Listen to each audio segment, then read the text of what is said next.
Serial Anupama के latest show में finale की शुरुआत से पहले माहौल पूरी तरह तनाव और बहस से भरा हुआ नजर आता है। ग्रीन रूम में घुसते ही दोनों टीमें आपस में भिड़ जाती हैं। राही की टीम साफ इनकार कर देती है कि वह बाहर जाकर तैयारी करेगी। तभी देविका गुस्से से कहती है कि अगर राही ने अपनी हरकतें बंद नहीं की तो वह उसे धक्का देकर बाहर निकाल देगी। जसप्रीत भी पीछे नहीं रहती और कहती है कि जरूरत पड़ी तो वह मुक्के भी मार सकती है। दोनों तरफ से शब्दों के बाण चलने लगते हैं। इस पूरे झगड़े का फायदा खेतान के लोग उठाते हैं और चुपके से रिकॉर्डिंग करने लगते हैं ताकि बाद में इसे अपने हिसाब से दिखा सकें। अनुपमा सबको शांत कराने की कोशिश करती है। वह कहती है कि हमें एक ही ग्रीन रूम दिया गया है तो हमें मिलकर रहना ही होगा। राही ताना कसती है कि जब वह अनुपमा के साथ एक ही घर में नहीं रह पाई तो एक ही ग्रीन रूम कैसे शेयर करेगी। अनुपमा तुरंत पलटवार करती है कि अगर उसे इतना मुश्किल है तो बाहर जाकर पेड़ के नीचे मेकअप कर ले और पर्दे बांधकर कपड़े बदल ले। यह सुनकर राही की बोलती बंद हो जाती है। अनुपमा साफ कहती है कि अगर रहना है तो एडजस्ट करना सीखो। तभी मीता बीच में बोलती है कि इस तरफ का वास्तु सही नहीं है, इसलिए उनकी टीम दूसरी ओर रहेगी। अनुपमा उसकी बात मान जाती है ताकि माहौल और न बिगड़े। सब अपने अपने सामान व्यवस्थित करने लगते हैं, लेकिन तभी एक नया झगड़ा खड़ा हो जाता है। जसप्रीत और पाखी बैग रखने को लेकर भिड़ जाती हैं।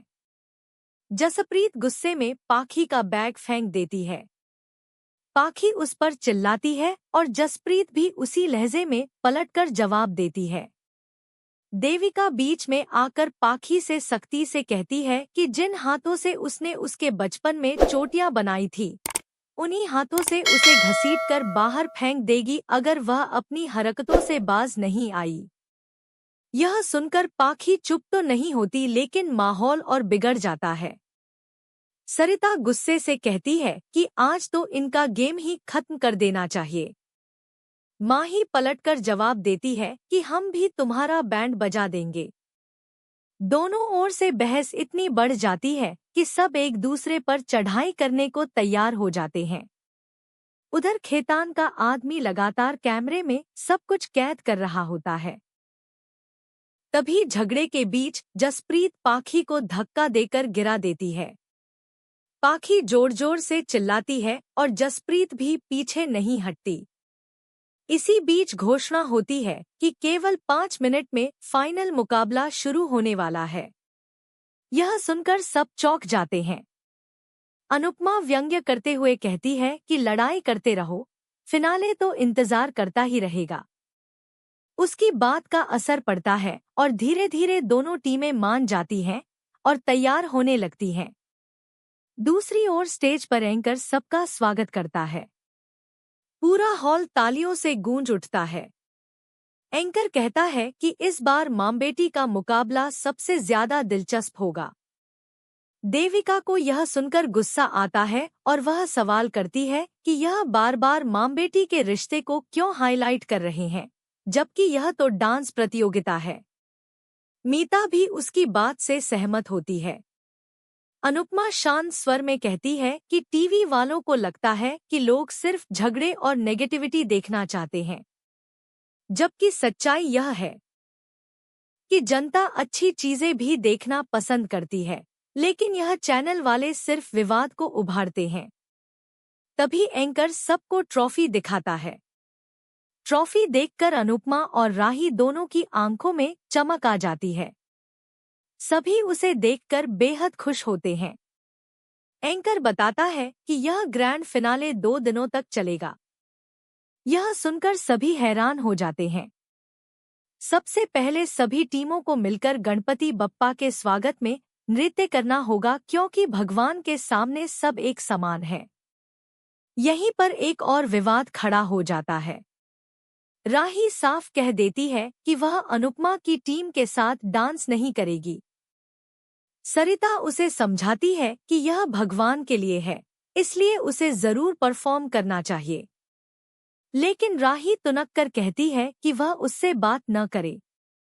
दीपा बीच में आकर राही को लहजा ठीक करने की सलाह देती है। माहौल एक बार फिर गर्म हो जाता है। इसी बीच दोनों टीमों को मंच पर बुला लिया जाता है। जाने से पहले अनुपमा सबको सख्त चेतावनी देती है कि मंच पर कोई भी चालबाजी या धोखाधड़ी नहीं करेगा, क्योंकि यह प्रस्तुति भगवान को समर्पित है। उसकी बातें सुनकर पाखी हैरान रह जाती है। अनुपमा स्पष्ट कहती है कि अगर किसी ने भी गणपति की पूजा में बेईमानी की तो उसका सबसे बड़ा दुश्मन वही होगी। सब मंच की ओर बढ़ जाते हैं, लेकिन अनुपमा राही को रोक लेती है। वह उसे देखती है और मुस्कुराते हुए कहती है, ऑल द बेस्ट। यह सुनकर राही कुछ देर के लिए चुप हो जाती है, जैसे उसके दिल में हलचल सी मच गई हो। इस तरह फिनाले का पहला दिन तनाव, झगड़े, आरोप प्रत्यारोप और चेतावनियों के बीच आगे बढ़ता है। ग्रीन रूम से लेकर स्टेज तक दोनों टीमों का तकरार हर जगह दिखता है। लेकिन ट्रॉफी की चमक और भगवान गणपति की आराधना का विचार दोनों को मजबूर कर देता है कि वे अपने गुस्से को कम से कम मंच पर जाकर काबू में रखें। असली मुकाबला अब शुरू होने वाला है, जहां न केवल डांस बल्कि रिश्तों और अहंकार की परीक्षा भी होगी। राही गुस्से में वहां से चली जाती है और पीछे खड़ी अनुपमा गहरी सांस लेते हुए भगवान से प्रार्थना करती है कि उसे संयम और ताकत मिले। वह अपने दिल को हिम्मत देती है कि चाहे हालात कितने भी कठिन हों, उसे टूटना नहीं है। इसी बीच एंकर मंच पर घोषणा करता है और सभी टीमों को गणपति स्तुति के लिए बुलाता है। हॉल तालियों की गड़गड़ाहट से गूंज उठता है। सबसे पहले दिल्ली की टीम प्रवेश करती है और गणेश वंदना के लिए शानदार नृत्य प्रस्तुत करती है। दर्शक मंत्रमुग्ध हो जाते हैं। दूसरी ओर दर्शकों के बीच बैठे जिग्नेश बाबूजी से धीमे स्वर में कहते हैं कि उन्हें कुछ समझ नहीं आ रहा। उन्हें तो अनुपमा और राही कहीं दिखाई ही नहीं दे रही। बाबूजी हल्की झुंझलाहट में समझाते हैं कि यह कोई दूसरी टीम है। जिग्नेश की बातें बाबूजी को और बेचैन कर देती हैं, लेकिन तभी मंच पर अनुपमा की टीम की बारी आ जाती है। उनकी एंट्री होते ही माहौल बदल जाता है और पूरी टीम बड़े जोश के साथ गणपति बप्पा की स्तुति करती है। लीला दर्शकों के बीच से कहती है कि अगर इस बार राही की टीम ने कोई धोखाधड़ी करने की कोशिश की तो देविका उन्हें सबक सिखा देगी। ख्याति उत्सुक होकर मोटीबा से पूछती है कि यह देविका कौन है। मोटीबा मुस्कुराते हुए बताती है कि देविका अनुपमा की सहेली है और देखने में बड़ी तेज लगती है। ख्याति मजाक में कहती है कि हारने के बाद तो यह भी बेचारी ही लगेगी। उधर खेतान और एंकर आपस में मिलकर इस प्रतियोगिता को और मसालेदार बनाने की योजना बनाने लगते हैं। मंच पर अनुपमा की टीम का डांस इतना उम्दा होता है कि दर्शक तालियां बजाना नहीं रोक पाते। उनके खत्म होते ही राही की टीम की एंट्री होती है। राही की टीम भी गणेश वंदना में पूरे दिल से भाग लेती है और ऐसा शानदार नृत्य करती है कि सबकी आंखें उन पर टिक जाती हैं। इसके बाद तीनों टीमें एक साथ मंच पर आती हैं और गणपति बप्पा के स्वागत में मिलकर नृत्य करती हैं। अनुपमा और राही एक साथ डांस करती हैं और भले ही उनके बीच तनाव हो, पर मंच पर उनकी तालमेल दर्शकों को बहुत भा जाती है। परफॉर्मेंस के बाद हॉल तालियों की गूंज से भर उठता है और सबके चेहरे पर मुस्कान आ जाती है। एंकर मंच पर ट्रॉफी की ओर इशारा करते हुए बताता है कि विजेता टीम को इस बार खास इनाम मिलने वाला है। वह आहूजा ग्रुप के मालिक हर्षवर्धन आहूजा का नाम लेता है। यह सुनकर जसप्रीत अनुपमा को बताती है कि कॉरपोरेट की दुनिया में उनका बड़ा नाम है। मीता भी जोड़ती है कि हर्षवर्धन आहूजा एक बहुत बड़े बिजनेसमैन हैं। बाकी मजाक में कहती है कि तब तो इनाम भी बहुत बड़ा होगा और अगर अनुपमा को उसकी जरूरत न हो तो वह उसे खुशी से अपने पास रख लेगी। देविका धीरे से ताना मारती है कि अगर डिब्बे में सोन पपड़ी भी निकली तो पाखी उसे खुद लेना चाहेगी। सब हल्के फुल्के अंदाज में हंसने लगते हैं। इसके बाद एंकर खुलासा करता है कि हर्षवर्धन आहूजा इस बार अपनी पत्नी अनुराधा की याद में विजेता टीम को स्पेशल गिफ्ट दे रहे हैं। उन्होंने इस साल इनाम की राशि 1 लाख से बढ़ाकर 50 लाख रुपए कर दी है। यह सुनकर पूरा हॉल हैरानी और खुशी से भर जाता है। लेकिन यही नहीं, एंकर आगे कहता है कि विजेता टीम को अमेरिका के डांस कंपटीशन में हिस्सा लेने का मौका भी मिलेगा और उसका सारा खर्चा आहूजा कंपनी खुद उठाएगी।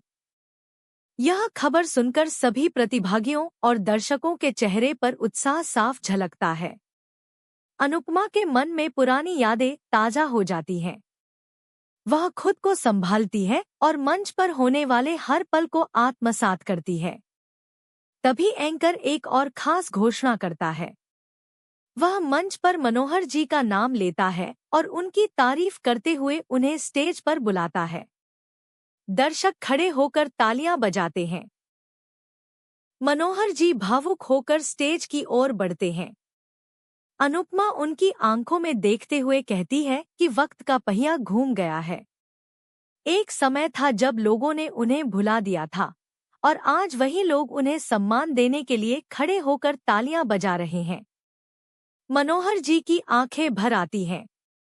उन्हें अपना अतीत याद आता है जब उनके बेटे ने उन्हें परेशान किया था और उसी कठिन समय में अनुपमा ने उनका साथ दिया था। अनुपमा उनके लिए फूल बरसाती है और कहती है कि वे नृत्य के सूरज हैं, जिनकी रोशनी कभी फीकी नहीं पड़ सकती। अनुपमा और राही दोनों मिलकर मनोहर जी को स्टेज पर ले आती हैं। मनोहर जी स्टेज को प्रणाम करते हैं और उनकी आंखों में गहरी कृतज्ञता झलकती है। एंकर उनकी प्रशंसा करता है और खेतान कहता है कि गुरु का असली सम्मान तभी होता है जब शिष्य उसे दिल से स्वीकार करें। अनुपमा और राही दोनों मिलकर मनोहर जी का सम्मान करती हैं। पूरा हॉल तालियों की गूंज से भर जाता है और सभी बेहद खुश होते हैं। एपिसोड यहीं समाप्त होता है, लेकिन अगले दिन का संकेत एंकर देता है। वह राही से सवाल करता है कि क्या मां बेटी का रिश्ता इस प्रतियोगिता के बीच आड़े आएगा। राही दृढ़ स्वर में कहती है कि नहीं, वे यहाँ सिर्फ जीतने आई हैं और सामने चाहे कोई भी रिश्ता हो, फर्क नहीं पड़ता। अनुपमा शांत भाव से कहती है कि रिश्तों का इस्तेमाल कभी नहीं करना चाहिए, न डांस की जंग में और न ही टीआरपी की जंग में। इसके बाद जज फैसला सुनाते हैं कि अब आगे से सभी टीमों को अपने चुने हुए गानों पर नहीं, बल्कि जजों द्वारा तय की गई थीम पर नृत्य करना होगा।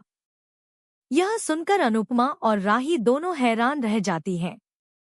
माहौल एक नई चुनौती की ओर इशारा करता है और यह स्पष्ट हो जाता है कि आने वाला सफर पहले से कहीं ज्यादा कठिन होने वाला है।